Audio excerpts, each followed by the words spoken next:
صل وسلم دائما أبدا على حبيبك خير الخلق كلهم.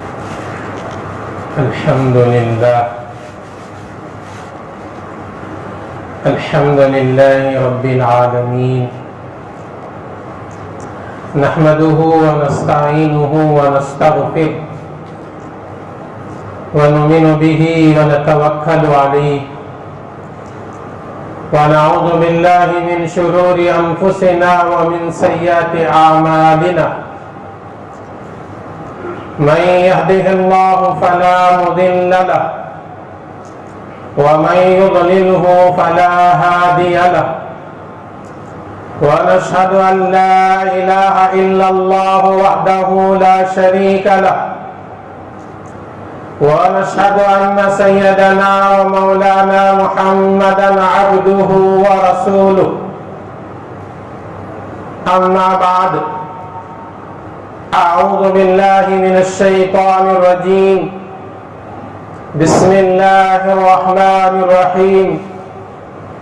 ولقد آتيناك سبعا من المثاني والقرآن العظيم. وقال النبي صلى الله عليه وسلم: فاتحة الكتاب شفاء لكل داء، أو كما قال عليه الصلاة والسلام. وقال النبي صلى الله عليه وسلم في مقام آخر: الصيام والقرآن يشفعان للعبد، أو كما قال عليه الصلاة والسلام. صدق الله مولانا العظيم، وصدق رسوله النبي الكريم. نحن على ذلك من الشاهدين والشاكرين، والحمد لله رب العالمين. اللهم صل على سيدنا محمد وعلى آل محمد أفضل صلواتك بعدد معلوماتك، بارك وسلم عليه. محترم و مکرم سامعین کرام، بزرگوں اور دوستوں، اللہ جل جلالہ و عم نوالہ کا بڑا کرم ہوا، اسی نے اپنی مہربانی سے مجھے اور آپ کو اس کے گھر پہلے گھڑی میں آنے کی توفیق بخشا ہے۔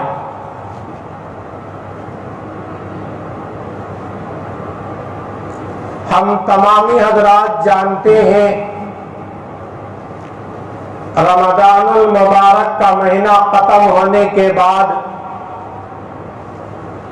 شوال المکرم کا مہینہ شروع ہو چکا ہے۔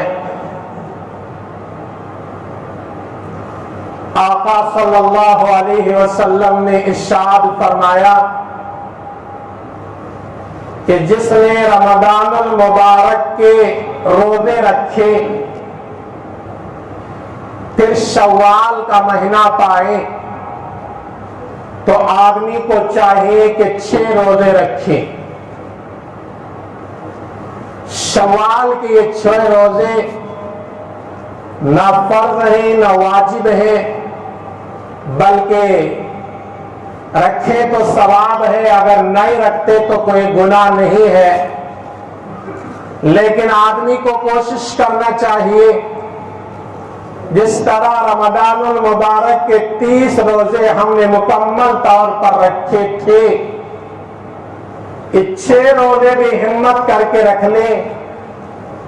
حضور اکرم صلی اللہ علیہ وسلم ارشاد فرماتے ہیں، جو شوال کے 6 روزے رکھ لے اسے سال بھر روزے رکھنے کا ثواب دیا جاتا ہے۔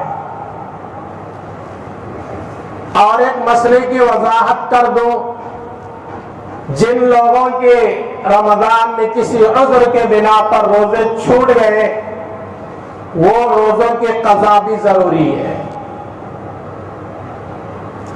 چلیے میں نے ابھی قرآن کریم کے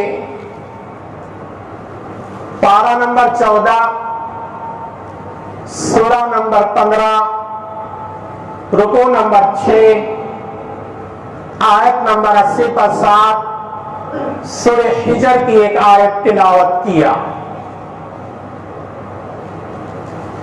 جس میں خالق کائنات نے یوں کہا وَلَقَدْ آتَيْنَاكَ سَبْعًا مِنَ الْمَثَانِي وَالْقُرْآنَ الْعَظِيمَ۔ آئے پیغمبر صلی اللہ علیہ وسلم، ہم نے آپ کو بار بار پڑھی جانے والی 7 آیتیں عطا کیا اور قرآن عظیم عطا کیا۔ حضرات مفسرین کہتے ہیں کہ بار بار پڑھی جانے والی 7 آیتوں سے مراد سورہ فاتحہ ہے، یعنی الحمد کا سورہ ہے، اور اس سورت کی بڑی فضیلت ہے۔ میرے آقا نے فرمایا کہ ہر بیماری کا شفا سورہ فاتحہ میں ہے۔ اللہ کے نبی صلی اللہ علیہ وسلم نے ارشاد فرمایا فاتحۃ الکتاب شفاء لکل داء۔ فاتحۃ الکتاب یعنی سورہ فاتحہ ہر بیماری سے شفا ہے، اور یہ سورہ فاتحہ نازل ہونے کے حساب سے 5ویں سورت ہے۔ سورہ فاتحہ سے پہلے 5 سورتوں کے، اس سے پہلے 4 سورتوں میں کچھ حصہ نازل ہو چکا تھا۔ سورہ علق نازل ہو چکی تھی، سورہ قلم کا کچھ حصہ نازل ہو چکا تھا، سورہ مزمل، سورہ مدثر، یہ 4 سورتیں نازل ہو چکے تھے، اور 5ویں جو سورت مکمل طور پر نازل ہوئی وہ سورہ فاتحہ نازل ہوئی۔ سورہ فاتحہ کو ام الکتاب بھی کہا جاتا ہے، یعنی کتاب کی ماں، قرآن کی ماں۔ سورہ فاتحہ کو اساس القرآن بھی کہا جاتا ہے، یعنی قرآن کی بنیاد۔ سورہ فاتحہ کو علوم المبین بھی کہا جاتا ہے، علم کو کھولنے والی سورت۔ سورہ فاتحہ کو سورت شفا بھی کہا جاتا ہے، پڑھنے والے کے لیے اللہ اس میں شفا رکھا ہے۔ اور سورہ فاتحہ کو کنز بھی کہا جاتا ہے، یعنی اللہ کے طرف سے ملا ہوا خزانہ۔ اور یہ سورہ فاتحہ نازل ہوئی مکی دور میں، پیارے نبی صلی اللہ علیہ وسلم کے مدینہ طیبہ ہجرت کرنے سے پہلے جس دور کو مکی دور کہا جاتا ہے، آقا کے مکی دور میں سورہ فاتحہ نازل ہوئی۔ سورہ فاتحہ میں 6 آیتیں ہیں، اور بسم اللہ کو لے لو تو 7 آیتیں۔ تو اسی کو اللہ تبارک و تعالی سورہ حجر کے رکوع نمبر 6 آیت نمبر 80 پہ 7 میں کہہ رہا ہے وَلَقَدْ آتَيْنَاكَ سَبْعًا مِنَ الْمَثَانِي وَالْقُرْآنَ الْعَظِيمَ۔ آئے میرے نبی، ہم نے آپ کو بار بار پڑھی جانے والی 7 آیتیں دیا ہے، اور سورہ فاتحہ کے ساتھ فرمایا کہ قرآن عظیم بھی دیا ہے۔ سورہ فاتحہ کے متعلق ایک حدیث میں حضور اکرم صلی اللہ علیہ وسلم نے ارشاد فرمایا اللہ کے عرش کے خزانے میں سے 4 چیزیں اللہ نے مجھے خاص طور پر دیا، نہ حضرت آدم کو ملی، نہ حضرت نوح کو ملی، نہ حضرت ابراہیم کو ملے، نہ حضرت یعقوب کو ملے، نہ حضرت یونس کو ملے، نہ حضرت ادریس کو ملے، نہ حضرت موسیٰ کو ملے، نہ حضرت عیسیٰ کو ملے، نہ حضرت یوسف کو ملے، نہ حضرت زکریا کو ملے۔ الغرض جتنے بھی انبیاء اللہ نے حضرت آدم سے لے کر میرے اور آپ کے آقا حضور اکرم صلی اللہ علیہ وسلم تک جتنے نبی اور رسولوں کو بھیجا، میرے نبی فرماتے ہیں اللہ نے کسی نبی اور رسول کو وہ خزانے میں سے وہ چیزیں نہیں دیے تھے۔ صحابہ متوجہ ہو کر پوچھا اللہ کے نبی عرش کے خاص خزانے سے وہ 4 نعمتیں تمہیں کیا ملے؟ حضور اکرم صلی اللہ علیہ وسلم کا جواب سنیے۔ حضور اکرم صلی اللہ علیہ وسلم نے فرمایا کہ سورہ فاتحہ اور سورہ بقرہ کی آخری آیتیں اور سورہ انا اعطیناک الکوثر، آیت الکرسی، یہ 4 چیزیں اللہ نے مجھے اپنے عرش کے خزانے میں سے میرے لیے خاص دیا ہے۔ جو ان کی تلاوت کرتا ہے بہت بڑے فائدے کا مالک ہے۔ سورہ فاتحہ کے بارے میں آتا ہے جو سونے سے پہلے سورہ فاتحہ اور سورہ اخلاص پڑھ کر سو جائے، بیماری کے علاوہ، موت کے علاوہ ہر بیماری سے اللہ تعالیٰ اس کی حفاظت کرے گا۔ اگر اس کے مقدر میں بھی موت لکھی ہوئی ہے وہ تو ٹلنے والی نہیں، وہ تو آ کر رہے گی۔ موت اور رزق آدمی کا پیچھا کرتی ہے، لوگ اسے روکے یا نہ روکے، میرا اور آپ کا ایمان ہے کہ اس کے رزق اور اس کی موت اس کے پیچھے چلتے رہتی ہے۔ اللہ کے نبی صلی اللہ علیہ وسلم نے ارشاد فرمایا کہ سونے سے پہلے سورہ فاتحہ سورہ اخلاص کو پڑھ کر سونے کی عادت ڈالو۔ میرے نبی کے مبارک زبان سے نکلے ہوئے جملے ہیں۔ آقا نے فرمایا موت کے علاوہ کوئی بیماری اس کے قریب نہیں آئے گی۔ سورہ فاتحہ کے بارے میں حضور اکرم صلی اللہ علیہ وسلم کی ایک حدیث سنے، صحیح بخاری کی روایت کا حوالہ دیتا ہوں۔ صحیح بخاری میں ابو سعید خدری سے فضائل قرآن کے باب میں صحیح بخاری میں امام بخاری نے اس حدیث کو لایا ہے۔ ابو سعید خدری رضی اللہ تعالیٰ عنہ کہتے ہیں صحابہ کی بہت بڑی جماعت کے ساتھ ہم ایک جگہ پڑاؤ ڈالا تھا۔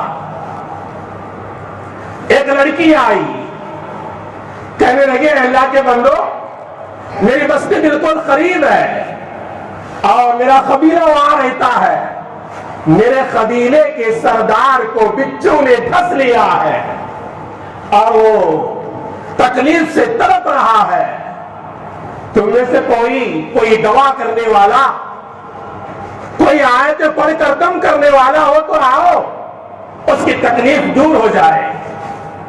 ایک صحابی تیار ہوئے، نکل پڑے، میں اس کا علاج کروں گا۔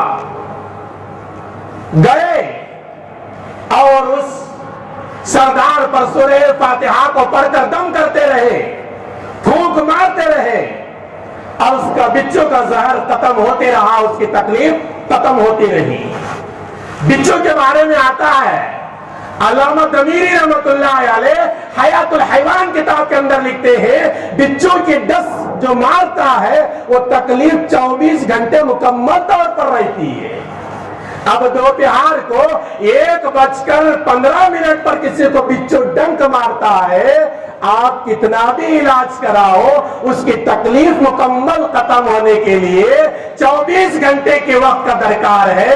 اب 1:15 پر بچوں ڈس مارا تو رات کو 1:15 پر وہ تکلیف ختم ہوتی ہے، اس سے پہلے ختم نہیں ہوتی۔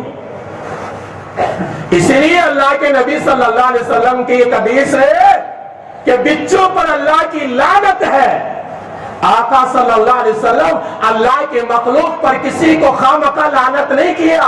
ایک مرتبہ میرے آقا نے فرمایا بچوں پر لعنت ہے۔ آج ہمارے نوجوانوں کے بعض گاڑیوں پر وہ چاہے موٹر بائک ہو یا کار ہو اس کے اوپر بچوں کا ایک تصویر لگا رہتا ہے، اسے بھی ایک فیشن سمجھ لیا بندہ۔ جس جانور پر، جس زہریلے چیز پر میرے نبی نے لعنت فرمائی اس کی تصویر ہماری گاڑیوں پر کیسے؟ غلط بات ہے. کچھ گاڑیوں کے میں نے دیکھا تھا, آج وہ بات ذہن میں آئی تو عرض کر دے رہا ہوں, بات آئی تو صحابی گئے اور سورہ فاتحہ کو دم کیا. جیسے ہی دم کیا تو اس کی تکلیف دور ہونے لگی. وہ سردار تھا, اپنے قوم کے لوگوں کو کہا کہ میرے 30 بکریاں اٹھا کر یہ دم کرنے والے کو تحفے کے طور پر دے دینا. صحابی لیے اور واپس آئے. صحابہ حیران, گئے تھے خالی ہاتھ اور 30 بکریوں کے ساتھ آئے ہو. صحابہ نے پوچھا ہے کہاں سے لائے؟ فرمایا کہ میں نے اسے دم کیا, اس کی تکلیف دور ہوئی. اس نے خوشی کے طور پر, ہدیے کے طور پر اور گفٹ کے طور پر مجھے 30 بکریاں عطا فرما دیا. تو صحابہ کہنے لگے دیکھو استعمال نہیں کریں گے جب تک اللہ کے نبی کے خدمت میں جا کر پوچھیں گے نہیں یہ بکریاں ہمارے لیے جائز ہے یا نہیں, ہمیں بکریوں کا استعمال نہیں کریں گے. صحابہ جو سفر سے پہنچنا تھا میرے نبی کے خدمت میں پہنچے, نبی سے عرض کیا اللہ کے نبی ایسا ایسا معاملہ پیش آیا, ہم پڑاؤ ڈالے ہوئے تھے, ایک لڑکی آئی وہ بھی مسلمان نہیں, وہ کسی اور مذہب کو چاہنے والی. اس نے آ کر کہا ہمارے سردار کو بچھو نے ڈس لیا ہے, وہ زہر میں تڑپ رہا ہے, آپ آ کر کچھ دم کر دو یا کچھ علاج کر دو. یہ فلاں صحابی گئے, سورہ فاتحہ کو دم کر دیا اور اس سے تکلیف دور ہو گئی اور اس نے تحفے کے طور پر 30 بکریاں ہمیں دیا ہے. یہ ہمارے جائز ہے یا ناجائز ہے؟ آقا صلی اللہ علیہ وسلم نے فرمایا کہ یہ جائز ہے. اس کے اندر کچھ حصہ بچ جاتا ہے تو میرے لیے بھی رکھو, یہ ناجائز نہیں, یہ تم کو تحفے کے طور پر دیا ہے. اس وقت میں آقا صلی اللہ علیہ وسلم نے فرمایا وہ صحابی کو جنہوں نے زہر کو دور کرنے کے لیے سورہ فاتحہ پڑھی تھی, حضور نے فرمایا تم نے اس کے سامنے اس کے اوپر کیا دم کیا تھا؟ صحابی عرض کرنے لگے اللہ کے نبی کچھ نہیں پڑھا, بس سورہ فاتحہ کو پڑھ کر میں دم کرتا رہا اور اس کا زہر دور ہوتی رہا اور اس کی تکلیف دور ہوتی رہی. تو سورہ فاتحہ میں اتنا بڑا تاثیر ہے, اتنی بڑی تاثیر ہے, اتنا بڑا فائدہ ہے. سورہ فاتحہ کو تو ہر آدمی کو یاد ہے, اس کی ورد بنا لو, سونے سے پہلے پڑھ کر سو لو. پانی پی رہے ہیں سورہ فاتحہ پڑھ لو اور پانی میں کچھ پھونک مار لو, پی لو اور اس ارادے سے پی لو. میرے نبی نے فرمایا سورہ فاتحہ میں شفا ہے, میں اس لیے پی رہا ہوں انشاءاللہ العظیم ثم انشاءاللہ یہ پانی سے, یہ سورہ فاتحہ کے پڑھنے سے ہماری بیماریوں کا خاتمہ ہوگا. جیسے ہم نے رمضان میں قرآن کی تلاوت کیا, ہمارے مساجد میں آنے والے نمازی لوگ 10 منٹ پہلے پہنچتے قرآن لے کر بیٹھ جاتے, وہ منظر بڑا پیارا دکھتا ہے. اب رمضان ختم ہو گیا تو اسے ویران نہ کرو, قرآن کو زندگی بھر پڑھنا ہے. وہ قرآن صرف رمضان میں پڑھنے کے لیے نہیں آیا, وہ قرآن صرف تراویح میں پڑھ کر آپ نے سن لیا, وہ سن کر بڑا فخر کرنے لگے میں نے قرآن سن لیا اب مجھے سال بھر پڑھنے کی چھٹی ہو گئی. نہیں, آپ نے تراویح میں قرآن سن کر ختم کر لیا, بڑے تعریف کے لائق ہے اور وہ نیکیوں کا ذریعہ ہے. لیکن اس کو یہ سمجھ کر ایک قرآن کو میں نے ختم کر دیا, سال بھر کون قرآن کھولیں گے؟ یہ غلط بات ہے. قرآن کو ہمیشہ پڑھنے کے لیے اللہ نے دیا ہے, قرآن کو سمجھنے کے لیے اللہ نے قرآن دیا ہے. قرآن کو صرف کسی کے مرنے پر پڑھنے کے لیے نہیں دیا, کسی کے گھر کے افتتاح کے لیے نہیں دیا, یا کسی کے دکان کے افتتاح کے وقت میں پڑھنے کے لیے نہیں دیا, یا کسی خوشی اور غمی کے موقع پر پڑھنے کے لیے صرف نہیں دیا. قرآن کو ہمیشہ پڑھنا چاہیے, قرآن کو ہمیشہ سیکھنا چاہیے, قرآن کو ہمیشہ سکھانا چاہیے. قرآن سے محبت کرو, قرآن والے سے محبت کرو. میرے نبی نے فرمایا اللہ کے ولیوں کو تلاش کرنا چاہتے ہو تو دور مت جاؤ. جس کے پاس قرآن کا علم ہے, جس کے پاس حدیث کا علم ہے, جس کے پاس قرآن کے الفاظ دل میں نقش کیا ہوا ہے, جس کے سینے میں قرآن کا ترجمہ بیٹھا ہوا ہے, قرآن کے معنی بیٹھے ہوئے ہیں, قرآن کی تفسیر جانتا ہے اور قرآن جانتا ہے. میرے نبی نے فرمایا کہ یہ قرآن والے اللہ کے ولی لوگ ہیں. جب ہی تو تمہیں سکون ملے گا، جب اللہ والوں کو ستاؤ گے، ان اللہ والوں کو پریشان کرو گے، ان کو خامخواہ ظلم کے شکار بناؤ گے، تو پھر تمہارے زندگی میں سکون کیسے آئے گا؟ میری نبی کا حدیث کا میں نے حوالہ دیا، آقا صلی اللہ علیہ وسلم کی ایک اور حدیث سنی ہے۔ حضور اکرم صلی اللہ علیہ وسلم نے ارشاد فرمایا، حضرت ابو ذر نے پوچھا اللہ کے نبی اوصینی، مجھے کچھ نصیحت کرو۔ اللہ کے نبی نے فرمایا علیک بتقوی اللہ، میری نصیحت یہ ہے کہ ہمیشہ اللہ سے ڈرتا رہا کر۔ جب آدمی کے دل سے ڈر نکل جاتا ہے نا، وہ سب کے لیے تیار ہو جاتا ہے، وہ ہر چیز کے لیے تیار ہو جاتا ہے، وہ غلط فیصلہ بھی تیار ہو جاتا ہے، وہ کسی روزی روٹی کے لیے آگے کے لیے تکلیف پڑ جاتا ہے، لیکن وہ ظالم کو یہ پتہ نہیں چلتا مجھے کل قیامت کے دن یہ غلط فیصلے کا مجھے انجام اب مجھے حساب دینا ہے۔ میرے نبی نے فرمایا علیک بتقوی اللہ، ابو ذر سب سے بڑی وصیت یہ کرتا ہوں کہ ہمیشہ اللہ سے ڈرتا رہا کر۔ حضرت ابو ذر نے دوبارہ پوچھا اللہ کے نبی زدنی، مجھے کچھ اور نصیحت کرو۔ تو اللہ کے نبی صلی اللہ علیہ وسلم نے فرمایا علیک تلاوت القرآن، ہمیشہ قرآن کی تلاوت کی پابندی کر لے، قرآن کی تلاوت کو معمول بنا لے، قرآن کو اپنا اوڑھنا بچھونا بنا لے۔ جیسا کھانا پینا ضروری سمجھتے ہو، قرآن کو سیکھنا، سمجھنا، سکھانا، سمجھانا، تلاوت کرنا ضروری سمجھ لے۔ آگے اللہ کے نبی نے فرمایا یہ قرآن کی تلاوت تیرے لیے دنیا میں نور ہے اور آسمانوں میں یعنی آخرت میں تیرے لیے ذخیرہ ہے۔ یہ قرآن ہمارے لیے آخرت کا ذخیرہ، یہ قرآن ہمارے لیے دنیا میں نور۔ اس قرآن کو بھی اپناؤ، اس قرآن والوں سے بھی محبت کرو۔ کسی قرآن والے کو خواہ کسی تکلیف کا شکار بنا دینا یہ بہت ہی بری بات ہے۔ حضور اکرم صلی اللہ علیہ وسلم کی ایک اور حدیث سنیے۔ حضور اکرم صلی اللہ علیہ وسلم نے فرمایا، عبداللہ بن عمر راوی غالباً ہے اس کے، فرماتے ہیں اللہ کے نبی صلی اللہ علیہ وسلم نے فرمایا جس طرح لوہے کو پانی لگنے سے زنگ نکل جاتا ہے، زنگ کھاتا ہے لوہا، تمہارے دلوں کو بھی گناہ کی وجہ سے زنگ لگ جاتا۔ صحابہ نے پوچھا وما جلاؤہا یا رسول اللہ، اللہ کے نبی وہ دلوں کے زنگ کو دور کرنے کا علاج کیا ہے؟ اللہ کے نبی صلی اللہ علیہ وسلم نے فرمایا دو چیزیں، ایک موت کی کثرت سے یاد کرو، مجھے مرنا ہے، مجھے وہ 2 گز کفن پہن کر لیٹنا ہے، 4 لوگوں کے کاندھے پہ جانا ہے، میں ہاتھ اٹھا نہیں سکوں گا، لوگ میرا ہاتھ اٹھا کر رکھیں گے، میں پانی نہا نہیں سکوں گا، لوگ مجھے پانی نہانے کے لیے گھر سے باہر نکالیں گے،